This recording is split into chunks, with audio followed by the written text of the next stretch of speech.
কাকিমা। আর আজকের এই ভিডিওটা বিশেষ উদ্দেশ্যে বানিয়েছি, এটা কিন্তু কোনো এন্টারটেইনমেন্ট ভিডিও নয় গাইস। তো বাচ্চারা তোমরা দূরে থাকো, বড়দের সাথে আমি একটু কথা বলতে চাই। এই যে আপনাকে বলছি, আপনার বাড়িতে কি কোনো ছোট মেয়ে আছে যে জোরে কথা বলে না, যাকে অনেকবার বলেছেন তবুও সে জোরে কথা বলছে না? সামনে পরীক্ষা আসছে অথচ সে জোরে কথা বলছে না, সে আপনার কোনো কথা শুনছে না গাইস।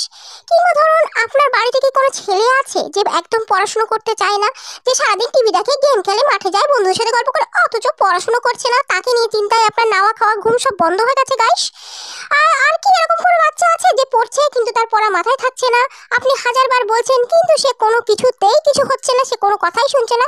তাহলে গাইস দেরি না করে চলে আসুন ওয়ান স্টার সলিউশন, কাকিমার কোচিং সেন্টার। তো এই কাকিমার কোচিং সেন্টারে আসুন আর সমস্ত সমস্যাকে আপনার করে দিন বাই বাই। আর আপনি হয়ে যান চিন্তা মুক্ত। আর আজকেই চলে আসুন, সিট কিন্তু ভীষণ লিমিটেড গাইস। টাটা। এই রে, তুই স্পিকিং টেস্টে জিরো পেয়েছিস। তোকে না বলেছি জোরে জোরে কথা বলতে, কথা কেন বলিস না রে? তুই তো আমার কোনো কথাই শুনবি না রে। আমি তো পাগল হয়ে যাচ্ছি নারী শুনতে শুনতে। আরে বাকি বাচ্চারা যখন জোরে জোরে কথা বলে, তুই কেন ওরকম জোরে জোরে কথা বলিস না রে? তোর কি অসুবিধে কথা বলতে, আমি তো সেটাই বুঝতে পারি না। ওহো, এখনো বসে আছো? যে কাজটা দিয়েছিলাম কাজটা হয়েছে? আহা, খুব ঘুম পাচ্ছে, যাই একটু ঘুমিয়ে পড়ি। আর শোনো, তুমি একদম নিজের মুখটা বন্ধই রাখবে, কোনো কথা বলবে না।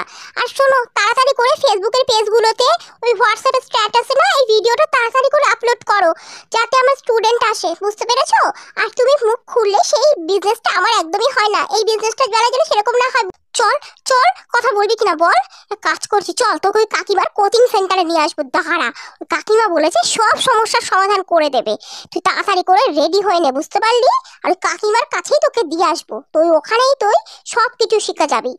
আর যদি তারপরও কথা না বলেছিস না, তোর মুখে না আমি পুরো সেলো টেপ লাগিয়ে দেবো, বুঝতে পারলি? রেডি হঠাৎ। বাবু, তুই এখানে বসে? এই বাবু, বদমাস ছেলে, মাথা ব্যথা করছে বলে স্কুল গেলি না, আর পড়াশোনা না করে এখানে বসে তুই গেম খেলছিস? তোর এত বড় সাহস! পরীক্ষার কদিন মোটে বাকি আছে বলতো? হ্যাঁ, আর তুই এখানে পড়াশোনা ছেড়ে দিয়ে গেম খেলছিস? দাঁড়া, তোর পড়াশোনা না আমি সব ছাড়িয়ে দেবো, দিয়ে তোকে একটা আমি রিক্সা কিনে দেবো। ওই রিক্সা কিনে ঘুরে বেড়াস, দেখিস তখন কিরকম লাগে।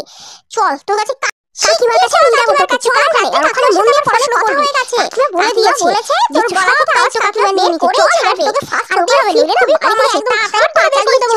তো বাচ্চারা গুড মর্নিং, সবাই শান্ত হয়ে বসো। আর একটা কথা শুনবে, কাকিমা যা শেখাবে সেটাই কিন্তু সত্যি, বাকি সব মিথ্যে। তো বলো তো বাচ্চারা, ভারতের জাতীয় পশু আর পাখির নাম কি? কাকিমা, এই উত্তরটা পল্টুর হয়ে আমি দিয়ে দিচ্ছি, ও তো গেম খেলছে। ভারতের জাতীয় পশু হলো বাঘ, আর জাতীয় পাখি হচ্ছে ময়ূর।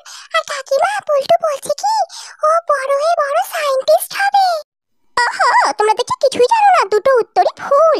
আর এই যে চিঙ্কি, তোমার মা বলছিল যে তুমি কথাই বলতে চাও না, সেটাই তো দেখছি, তোমার গলাতে তো আওয়াজই বের হয় না।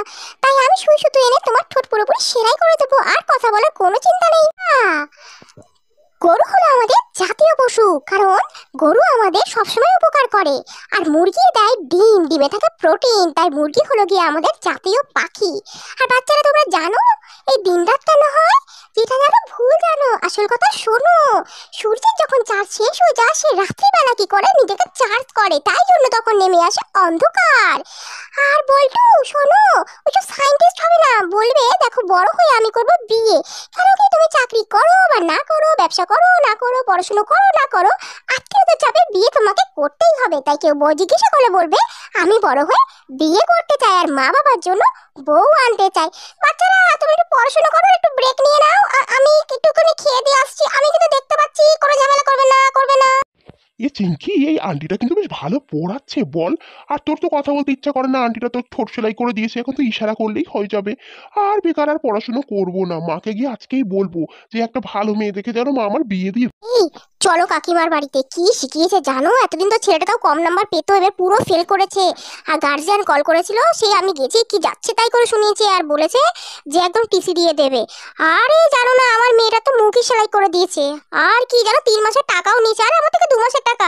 এই শিগগির চলো, শিগগির চলো। গিন্নি, ও গিন্নি, শিগগির বাইরে এসো। তখন থেকে ডাকছি, কথা কানে যায়নি তোমার? ও, তো তোমার তো টাকা ডাকলি বা হলোটা কি? হ্যাঁ, আমার কোনো ভালো কিছু তো তোমার সহ্য হয় না না? কেউ কিছু বললে অমনি গিন্নি গিন্নি। আমিও তো শুনতে টুনতে পারবো না, বুঝলে? তোমার জন্য আমার পাড়ায় মান সম্মানও গেছে, টাকা পয়সাও গেছে। তোমাকে তো আমি ছাড়বো না, অনেক বলেছিলাম। জিনিস শুধরে যাও না, আরো মার খাও, আরো মার খাও। আজকে তো তোমাকে আমি ছাড়বোই না, একদম বাড়ি থেকে আজকে বের করে দেবো। যাও, বেরাও বাড়ি থেকে। আমি আর তোমার সাথে ঘর করতে চাই না, যাও চলে যাও। চলে যাও এখান থেকে। আমায় ক্ষমা করে দাও, আমি আর ব্যবসা ট্যাবসা করবো না, আমি আর লোক ঠকাবো না। ওই আপাতত তিতলির বিয়েটা অবধি চুপচাপ থাকবো, তারপর নতুন ব্যবসা করবো। ছেড়ে